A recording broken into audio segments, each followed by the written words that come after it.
la maman même a versé les salives sur moi. Et ce jour, je n'oublierai jamais dans ma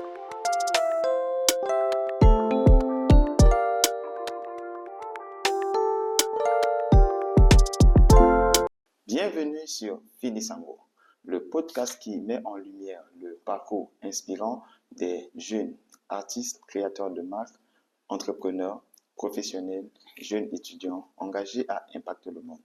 Nous avons le plaisir aujourd'hui de recevoir une dame à plusieurs casquettes. Elle est chantre, artiste gospel, gestionnaire, humanitaire. Nous allons ensemble explorer son parcours scolaire, ses activités actuelles ainsi que ses perspectives d'avenir. Bonjour Estelle. Bonjour Thierry. Merci d'avoir honoré de notre rendez-vous. Le plaisir pour moi. Super. Alors, sans plus tarder, pourrais-tu te présenter à ceux qui nous suivent? Merci, moi je suis Estelle Mbouy. Je suis chantre gospel de la République centrafricaine et je suis gestionnaire de formation, gestionnaire de projet et en même temps je suis coordinatrice d'une organisation nationale qu'on appelle FEJI au niveau de Bangui. Là, je suis à Dakar pour une formation professionnelle au niveau de l'Institut Bioforce. Voilà en résumé ce que je suis. Oui, une dame très très forte avec plusieurs casquettes. Alors, tu as un master en gestion de projet et tu poursuis actuellement une formation humanitaire à Bioforce. Qu'est-ce qui t'a motivé à choisir cette voie? Il faut savoir que ça a été une passion pour moi d'être au service des autres. Et pour le faire, être au service des autres, c'est tout un projet. Et pour bien le faire, il faut savoir s'orienter là où ça peut avoir un impact positif sur la vie des gens. Donc, c'est ce qui m'a motivée après mon obtention du baccalauréat en série B. Je me suis inscrite au niveau de l'université en administration et gestion des entreprises. J'ai une licence en gestion des entreprises et ensuite j'ai poursuivi en gestion de projet. Et là, je suis au niveau Master 2 en gestion de projet. Et cette passion d'aider les autres, et bien évidemment, m'a toujours donné l'envie de toujours apprendre. Et pour bien le faire, pour avoir une action concrète impactant les personnes vulnérables sur le terrain, je me suis dit qu'il fallait encore renforcer mes capacités dans le domaine humanitaire parce que pour valoriser cette passion, j'ai opté pour intégrer le monde humanitaire et ce qui m'a permis aujourd'hui de me retrouver à Bioforce, de pouvoir renforcer encore mes capacités à bien organiser mes actions sur le terrain. C'est une dame qui a cœur le souci d'aider les gens et elle ne s'est pas limitée là et a tout fait et elle n'hésite pas à profiter des occasions davantage pour aller apprendre le nécessaire possible pour venir aider les gens. Alors, quels ont été les moments marquants de tout ton parcours scolaire d'apprentissage? Le moment marquant, il faut savoir que tout n'est pas rose. Il y a souvent des moments où tu as des nuits blanches parce que tu as l'approche des examens, tout ça, tu te dis est-ce que tu vas réussir ou pas. Et le plus important est que j'arrive à affronter et à donner le meilleur de moi, mais à avoir le résultat positif. Et pour le monde professionnel, comme aujourd'hui, je vois ce que je fais, pas seulement moi seule, avec des personnes autour de moi. Je vois des vies qui sont transformées, qui sont changées au travers de nos actions qui ont un impact sur le terrain. En tout cas, c'est des moments merveilleux et des belles rencontres qu'on fait dans ces actions. En tout cas, c'est les moments j'ai beaucoup plus apprécié. J'ai beaucoup plus aussi rencontré des personnes incroyables dans les moments marquants de ces parcours. La formation que tu fais actuellement à Bioforce apporte un plus dans ta carrière. Comme j'avais dit tantôt, je le faisais. Cette formation, en tout cas, m'a beaucoup appris euh, à m'adapter dans n'importe quelle situation, dans n'importe quel contexte. Je dois m'adapter. J'apprends comment travailler en équipe.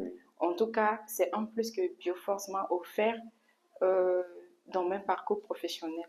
Donc aujourd'hui, j'ai plus confiance en moi. Je peux travailler à n'importe quelle nationalité que je ne connais pas sa culture, mais je peux quand même arriver à m'adapter, à travailler ensemble avec cette personnalité. Donc, en tout cas, cette opportunité, pour moi, c'est une opportunité incroyable qui va vraiment impacter positivement mon engagement dans le monde humanitaire. C'est excellent. Si vous remarquez, le monde de l'humanitaire ne se résume pas au niveau local. Tu es appelé à rencontrer des gens que tu ne connais pas. Exactement. Et je pense que c'est le plus que Bioforce a apporté, en plus de ce que tu as eu à apprendre, en plus de ton expérience sur le terrain déjà, en tant que coordonnatrice de l'ONG. Alors, comment concilies-tu les exigences académiques et les autres responsabilités professionnelles? Il faut savoir que c'est pas facile. C'est déjà plusieurs responsabilités, mais il faut avoir le sens de l'organisation. Et c'est ce que je fais. Et je priorise ce qui est à prioriser. J'ai un calendrier bien déterminé et j'effectue mes tâches, j'évalue mes tâches selon ma priorité. Ce qui est très important à mettre de l'avant, je mets de l'avant, j'exécute cette tâche avant de pouvoir programmer l'autre. Donc, c'est ce qui m'a beaucoup aidé. Vraiment, c'est le sens de l'organisation et la priorité dans tout ce que je fais. C'est rare maintenant au milieu jeune, pour ne pas dire impossible, d'avoir un sens d'organisation parce que si on voit bien, tu as une casquette artistique, il y a la vie professionnelle qui est là, coordinatrice, ce n'est pas donné à n'importe qui, et aussi à l'école. Et la formation à Bioforce, c'est une formation très dynamique. Ouais. Donc, vraiment, et à vous qui nous suivez, je vous exhorte vraiment à avoir le sens de priorité. Regardez, est-ce que c'est nécessaire? Si c'est nécessaire, oui. Est-ce que c'est urgent? Et donc, essayez d'avoir des priorités dans tout ce que vous faites parce que vous ne pouvez pas tout faire à la fois. Exactement. Sinon, vous n'irez nulle part. Jamais. Alors, tu es coordonnatrice d'ONG, donc tu as participé à la mise en place. Peux-tu nous raconter comment cette aventure a commencé? Alors, je disais tantôt que je suis centrafricaine et comme tout le monde le sait, dans notre pays, il y a des moments très difficiles, des moments de crise où les gens sont passés dans des moments très difficiles. Et quand on s'est, comme j'avais dit, j'ai cette passion-là d'aider les autres et je me disais face à cette situation, en tant qu'une fille du pays, je ne peux pas rester les bras croisés. Et qu'est-ce que je peux apporter comme contribution pour pouvoir améliorer les conditions de vie des personnes qui sont dans le besoin? Et c'est partant de là, avec quelques amis, euh, d'où ça vient l'idée de créer cette organisation FEJI qui œuvre déjà, qui continue d'œuvrer auprès des populations vulnérables à Bangui pour le moment, pas seulement à Bangui, mais dans la RCA, dans certaines préfectures de la RCA et également basé, la base, le siège, c'est au niveau de Bangui, mais on est étendu dans des provinces, dans des préfectures pour pouvoir apporter, parce que pour le moment, la ville de Bangui est quand même calme, mais les plus vulnérables se trouvent dans l'arrière-pays. Donc, c'est pour ça qu'on a étendu nos champs d'action dans des préfectures et les sous-préfectures pour pouvoir apporter. Donc, voilà est née l'idée de créer cette organisation. Et aujourd'hui, je suis contente de savoir que nos actions impactent les vies des personnes vulnérables, améliorent leurs conditions de vie. En tout cas, tout commence par là. Parlons de vos actions. Quels sont les objectifs et les réalités concrètes que vous faites sur le terrain? Alors, l'organisation FEJI a pour objectif d'améliorer les conditions de vie des personnes vulnérables post-crise au niveau de la RCA. Et nous le faisons au travers plusieurs secteurs multisectoriels. On le fait dans le domaine de l'éducation, la sécurité alimentaire, la protection. Et c'est la protection générale. À l'intérieur de ça, il y a la protection de l'enfance, protection contre les violences basées sur le genre.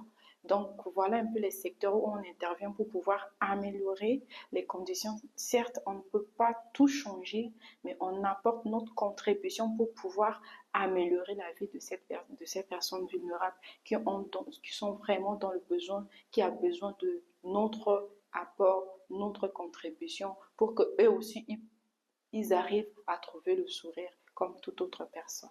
Y a-t-il un déclic qui t'a poussé à t'engager dans le monde humanitaire? Oui, un jour, quand j'ai effectué un déplacement précisément à Bukaranga, je voyais les enfants. En tout cas, il y a des enfants défavorisés qui ont même l'âge scolaire, mais qui n'ont pas, leurs parents n'ont pas cette possibilité-là de les inscrire à l'école. Les enfants qui ont besoin vraiment de la santé. En tout cas, quand je voyais ça, je versais de larmes. Et c'est là que je me suis dit, je me suis engagée vraiment à, à apporter le peu que je peux.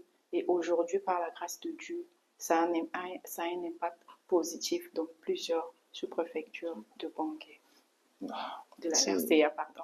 oui. Dans l'arrière-pays, c'est vraiment un problème très, très capital. Il y a des enfants qui n'ont pas pu aller à l'école, pas parce qu'ils ne veulent pas, mais c'est parce que la possibilité ne leur a pas été offerte. Et nous encourageons vivement cette action. Quelles sont les qualités essentielles pour une coordonnatrice? Il Oui, faut avoir le sens de l'organisation. Être organisé, avoir la passion, faire ce qu'on veut faire avec son cœur. Et il faut plus écouter son équipe parce que être un manager, c'est pas chose facile. Il faut savoir écouter les gens qui sont autour de soi parce que on ne peut pas avoir les meilleures idées à seul. D'où nécessité d'avoir toute une équipe autour. Et s'il y a une équipe qui existe autour, il faut les écouter. Ils ont aussi des bonnes choses à dire.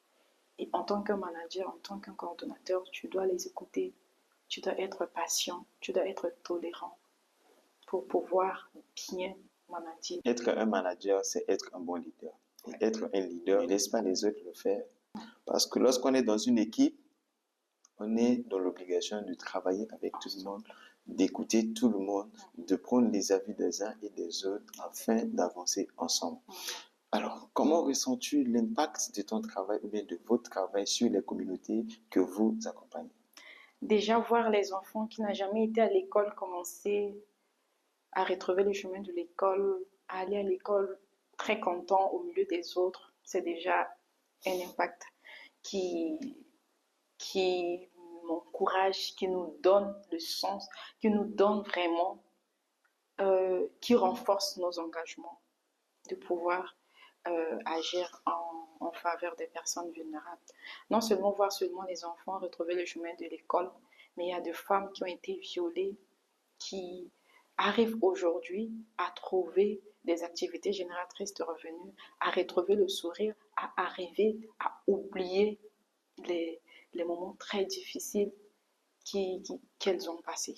Donc pour moi, ça, c'est déjà un impact que quand je vois ça, je suis heureuse et je ne regrette pas pourquoi j'ai choisi cette voie parce que, en fait, ma contribution a donné l'espoir à une personne qui pense que pour lui c'est fini alors qu'il peut toujours recommencer. Et en voyant cela, pour moi, c'est déjà quelque chose qui renforce encore mon engagement à continuer à faire encore plus si je peux. Pas seulement moi seule, mais avec toute l'équipe auquel je travaille. Merci, c'est tout ce que je peux dire par rapport à l'impact.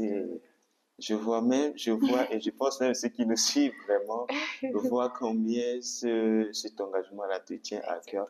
Et nous ne pouvons que souhaiter vraiment le meilleur et que le nécessaire soit fourni, que Dieu puisse mettre sa main et que cette action puisse aller sur toute l'étendue du territoire et là où le besoin se fera sentir, que vous ayez tout le nécessaire d'être présent.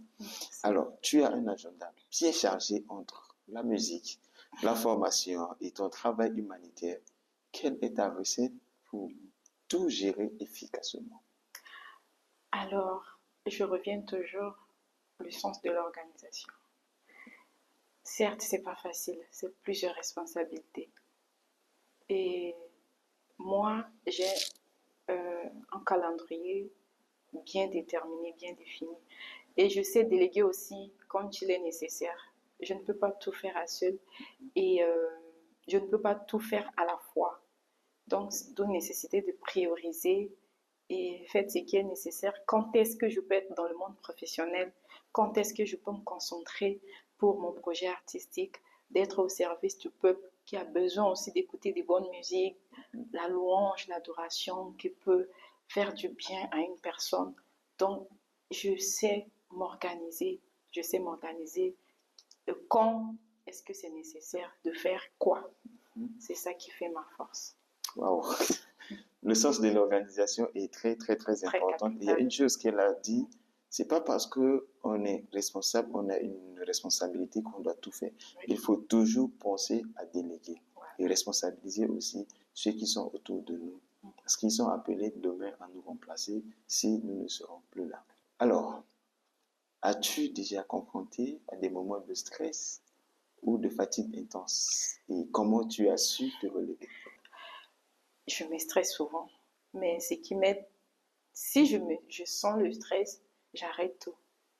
Et j'essaie d'écouter la musique, je vois les vidéos gospel pour revenir en moi, pour pouvoir poursuivre. Quand c'est nécessaire de ne rien faire pour attendre peut-être l'autre jour ou bien le lendemain, je le fais aussi. Parce que c'est aussi le bien-être. Il faut avoir la santé mentale, le bien-être pour pouvoir faire plusieurs choses à la fois. Si on ne prend pas soin de soi, on ne peut pas être aussi au service des autres. On ne peut pas être efficace et on ne peut pas donner le meilleur de soi lorsqu'on on se sent fatigué. Donc pour moi, dès que je sens le stress, j'arrête tout. J'essaye de me distraire, de revenir en moi, de se sentir bien, de pouvoir continuer. C'est très, très important. Voilà. N'acceptez surtout pas le burn-out. Travaillez jusqu'au point où c'est la santé qui te bloque. Il faut toujours avoir à l'esprit de faire le break avant que le pire n'arrive. Le travail, ça finit pas, mais la santé, elle est importante. Tant qu'on n'a pas la santé, on n'y peut rien, on n'arrivera à rien. Exactement. Alors, si tu devrais donner un conseil à un jeune qui veut gérer plusieurs choses à la fois, quel conseil donnerais-tu?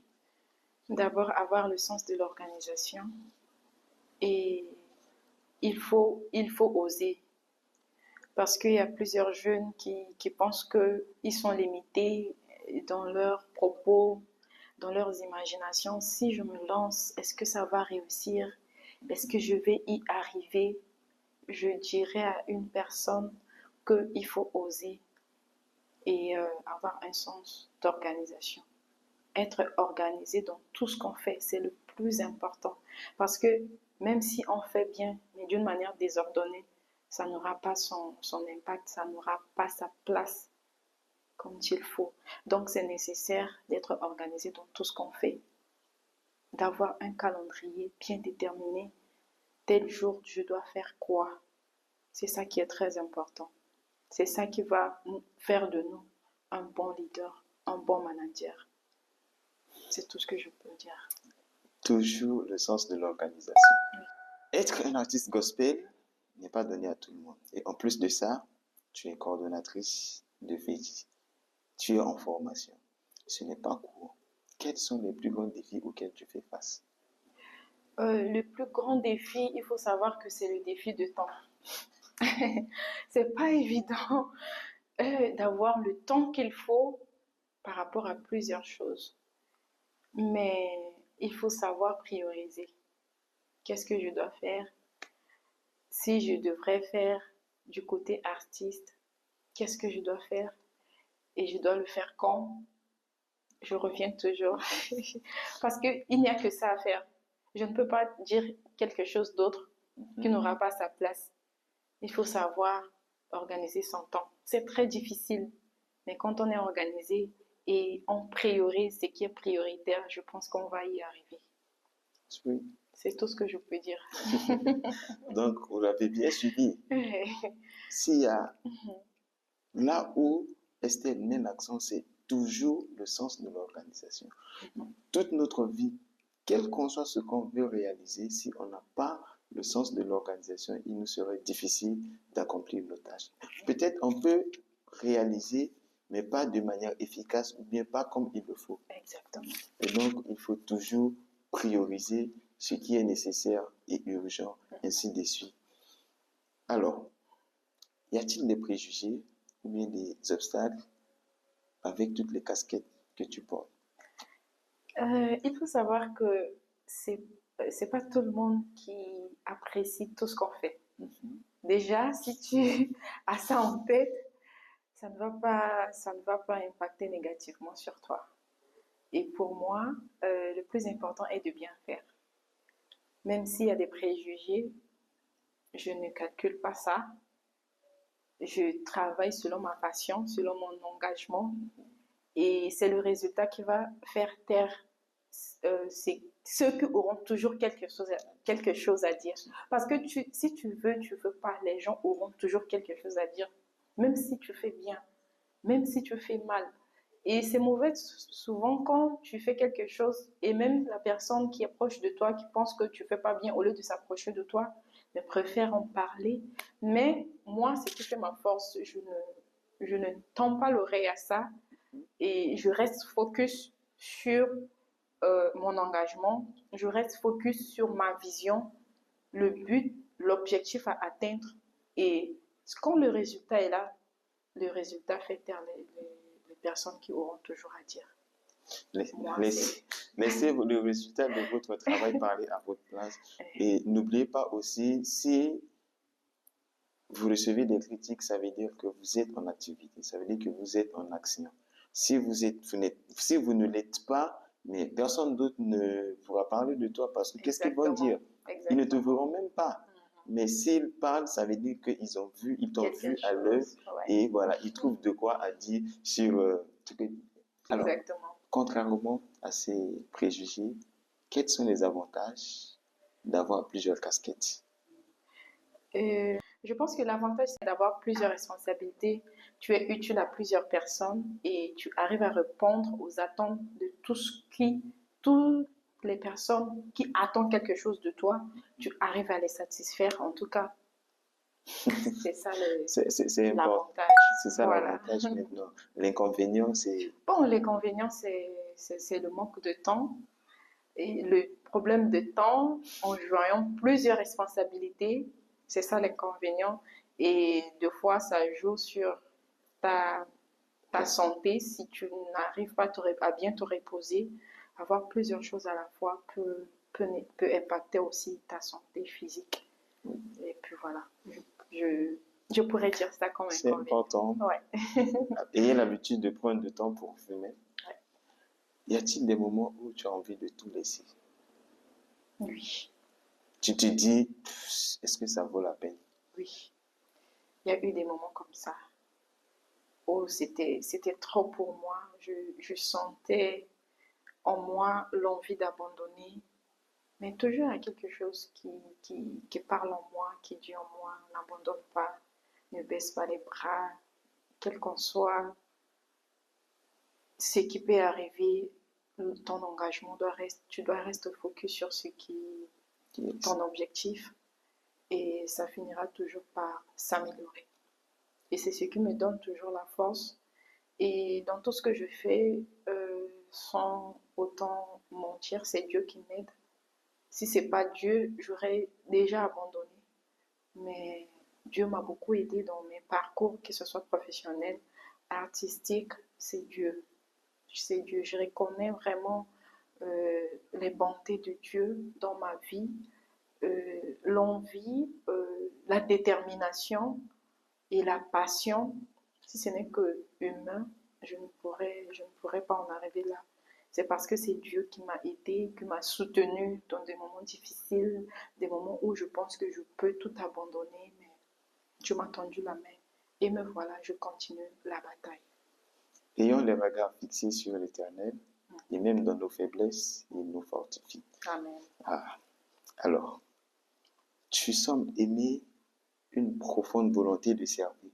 D'où te vient cette passion pour le service à la population?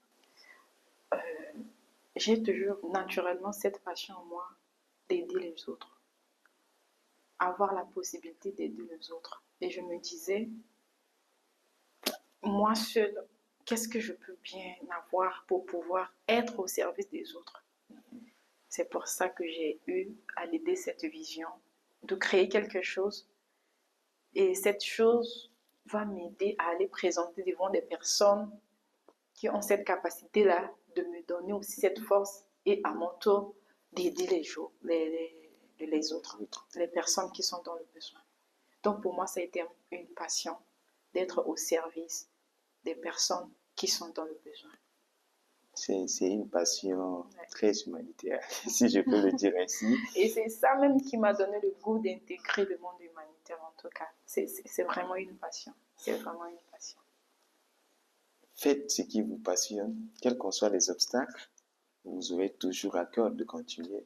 Vous n'allez pas abandonner en cours de route. Alors, Estelle, comment arrives-tu à transmettre ce qui te passionne à ceux qui sont autour de toi? Il faut dire que c'est être exemplaire. Être exemplaire, déjà tu impactes ceux qui sont autour de toi. Par ta façon de vivre, par ta manière d'être, comment te comporter avec les autres, la manière dont toi tu fais les choses. Il y a toujours eu une différence et cette différence va impacter ceux qui sont autour de toi. Oui. Et ça a été mon cas. C'est important.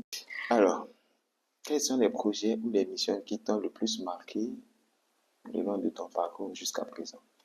Les missions qui m'ont plus marqué, c'est beaucoup, mais je donne quand même un exemple où nous avons aussi notre champ d'intervention à Pawa, c'est l'une des préfectures de la RCA, c'est la préfecture de l'île Aînée, où on faisait une intervention d'un projet de cash transfert pour l'autonomisation des personnes après la crise. Et j'arrivais à identifier une maman qui m'a témoigné que depuis qu'elle existe dans la zone de Pawa, l'aide n'a jamais parvenu jusqu'à elle. Et la somme, c'était 60 000 par personne. La maman a reçu cette somme. Elle a été vraiment émue. La maman même a versé les salives sur moi. Et ce jour, je n'oublierai jamais dans ma vie. Et pour moi, je ressens un froid dans mon corps et ça renforce mon engagement d'être toujours au service des personnes qui sont dans le besoin. La maman m'a donné un témoignage qui m'a vraiment vibré. C'était une maman fatiguée, très fatiguée. Et elle me disait, il y a de l'aide qui vient ici, mais il y a des gens qui se sélectionnent entre eux, mais l'aide n'a jamais parvenu jusqu'à moi. Et la maman m'a dit tellement des mots de bénédiction. Et ce jour, je ne peux pas oublier. Je dis c'est beaucoup, mais c'est ça qui m'a beaucoup plus marqué. C'est pour ça que je te dis. Je suis ému moi aussi. En tout cas. Je suis très ému. En tout cas. C'est important, lorsqu'on est engagé dans l'humanitaire, nous sommes au service. Et nous n'avons pas à choisir qui nous devons aider, mais de vraiment aider ceux qui sont dans le besoin, parce que c'est en cela que nous nous sommes engagés et Dieu aussi a permis à ce que nous ayons cette possibilité. Chaque acte que nous posons, de bon ou de mauvais, nous récolterons le fruit tôt ou tard. Alors, Estelle, comment la musique et l'humanitaire se rejoignent dans ton parcours? Oui, une très belle question. En tout cas, la musique touche les cœurs, l'humanitaire change des vies. Wow. Et donc, c'est deux choses qui se ressemblent, qui doivent être ensemble. Je me dis aujourd'hui, à travers la musique, je demande aux gens de changer leur vie ou alors leur manière de faire, de donner leur vie à Dieu. Mais quelqu'un qui est au fin fond du village, qui a faim, qui a besoin de manger, qui a besoin de se vêtir, qui a besoin des choses de première nécessité, des notions élémentaires, il n'a pas mais tu viens à travers ta musique, tu lui communiques, tu lui dis de changer sa vie, de donner sa vie à Christ. Comment est-ce qu'il va te prendre? Comment est-ce qu'il va accepter? Donc pour moi, donner à manger à une personne, donner le bien-être à une personne, lui donne cette possibilité de donner sa vie à Christ. C'est pour ça que pour moi, les deux, je dois les joindre pour pouvoir atteindre mes objectifs. Chris l'a dit, comment tu peux laisser ton prochain dans le froid, qui n'a pas de quoi se couvrir, qui n'a pas de quoi manger, et tu lui dis, rentre dans la paix de Dieu, et tu lui souhaites même bon appétit, sachant qu'il n'a rien à manger. Ça ne marchera pas. Il faut lui donner une couverture contre le froid, comme ça lui aussi il va dormir convenablement. Vraiment, ça m'a beaucoup touché, et je pense que ça aussi c'est un point capital où les serviteurs de Dieu doivent y mettre beaucoup d'accent. L'évangélisation, oui, mais la communion fraternelle, le soutien, c'est aussi important. Alors, on a beaucoup parlé de tes réalisations. On veut regarder maintenant vers le futur. Esther, quels sont tes objectifs pour les années à venir, tant sur ta carrière artistique que ton engagement humanitaire?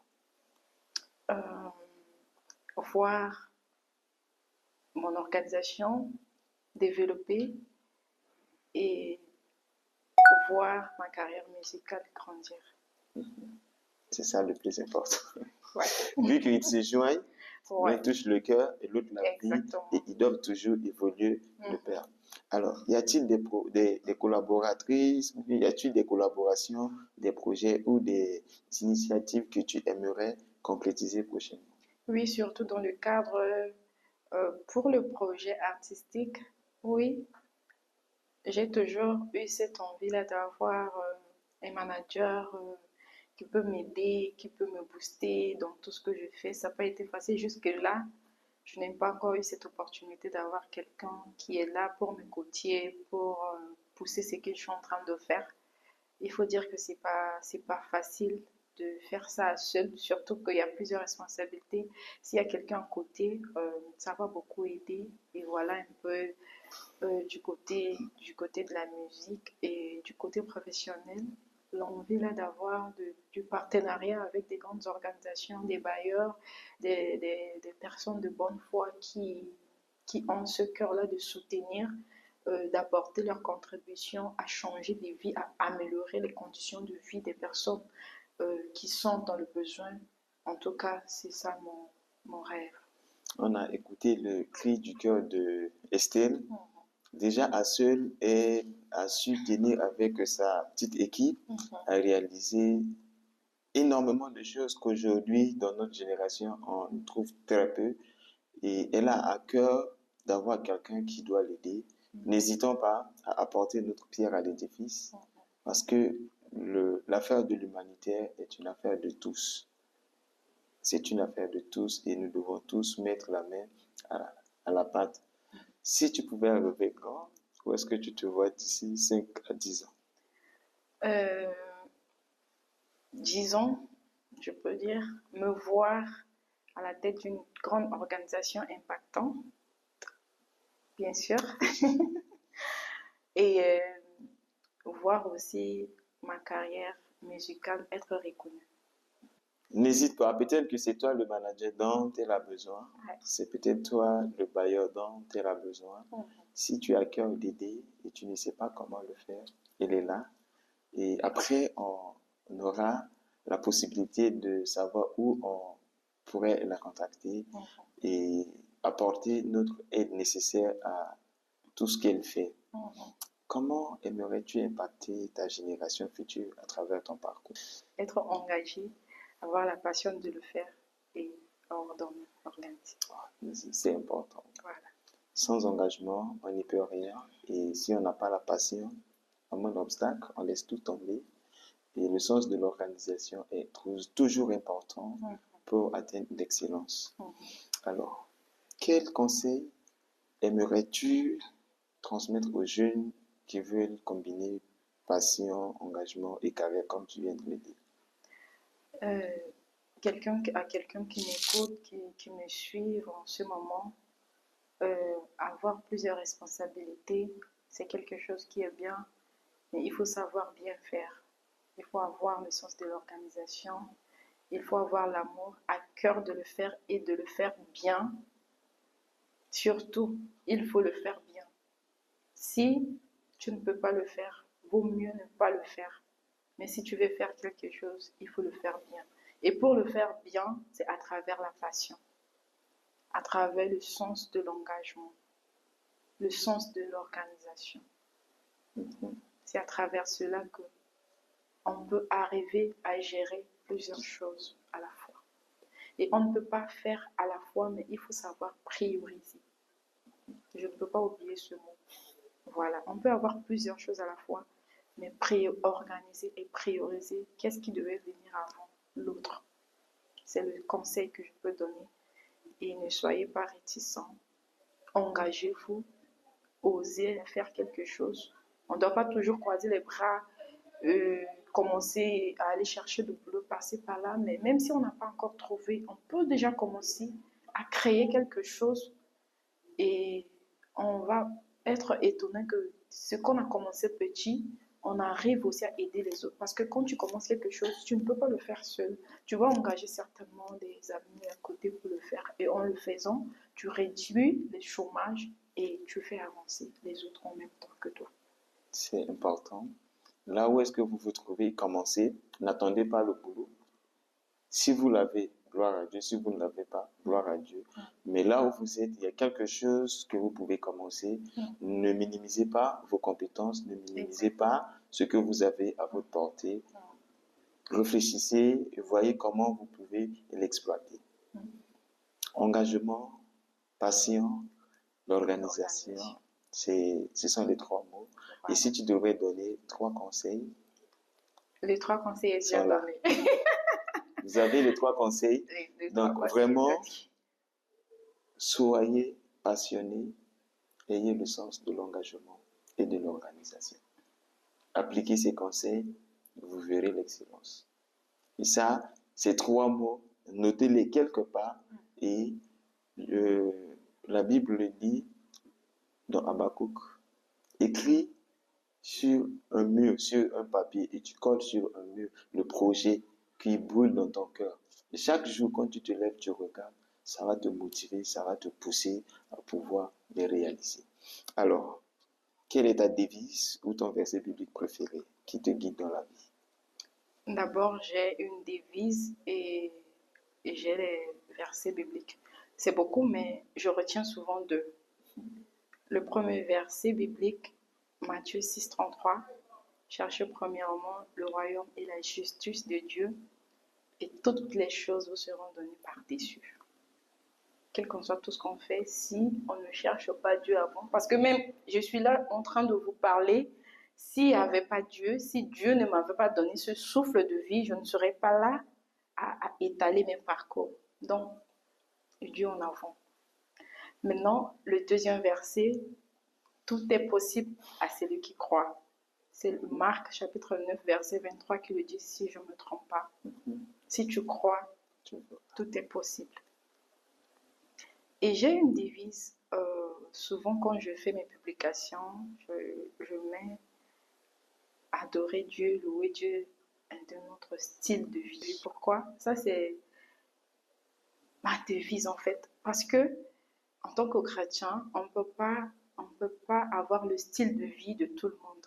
On a toujours un style de vie qui est différent.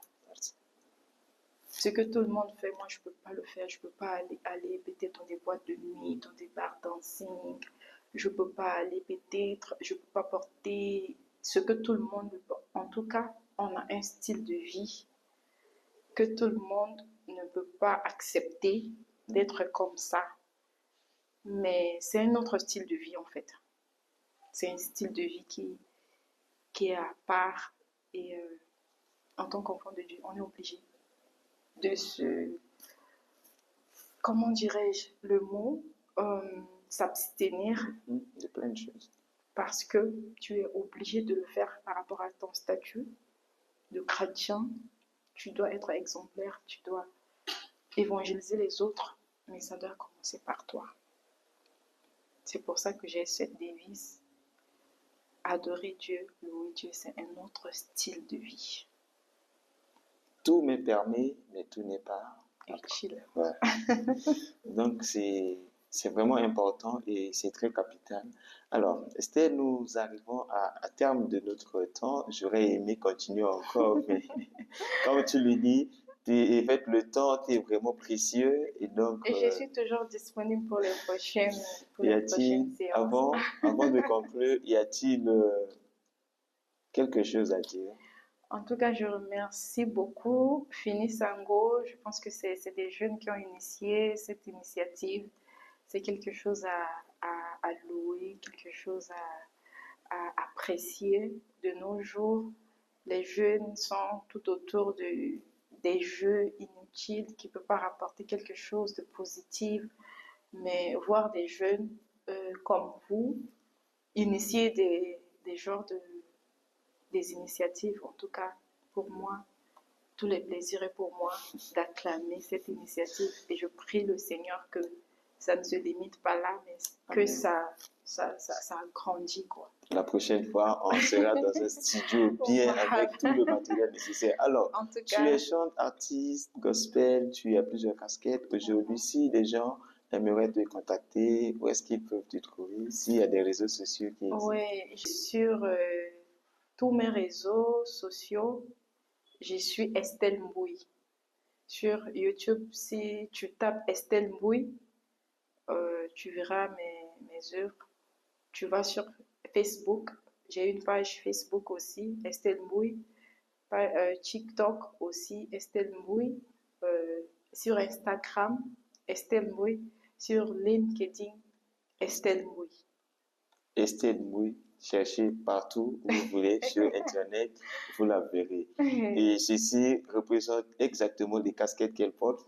Donc, vraiment, nous sommes infiniment reconnaissants pour cet échange riche et inspirant. Tu es un modèle et au travers de ta détermination, ton engagement, ta foi, bien sûr. Partout où tu te trouves, tu as toujours cette casquette aussi de missionnaire. Et donc, nous prions aussi le Seigneur de pouvoir mettre sa main sur toutes tes activités, que tout ce dont tu pries, que tous tes projets puissent réaliser, parce qu'on n'a vu nulle part où Estelle a envie de s'acheter une voiture de luxe ou quoi, mais elle a toujours à cœur d'aider les gens. Et c'est en cela que le Seigneur nous appelle. Alors, à ceux qui nous suivent, si cet échange vous a plu, n'hésitez pas à suivre, à dévorer comme il le faut. Visitez ses réseaux sociaux pour lui donner de la force. Et vous pouvez aussi nous suivre sur les différents réseaux, à savoir Facebook, Instagram, TikTok. Et suivez l'intégralité de cette vidéo sur notre chaîne YouTube. Si vous avez de quoi à nous partager, vous pouvez visiter notre site web qui est Fini Sango. Et on serait ravis d'échanger avec vous. Peut-être que vous serez ou tu seras le prochain invité qui pourra impacter notre génération. Sur ce, on vous dit au revoir. Fini Sango, c'est bien plus qu'un podcast. C'est une communauté, un espace où chaque voix compte, où chaque histoire inspire, où chaque pas vers l'avenir a de l'importance.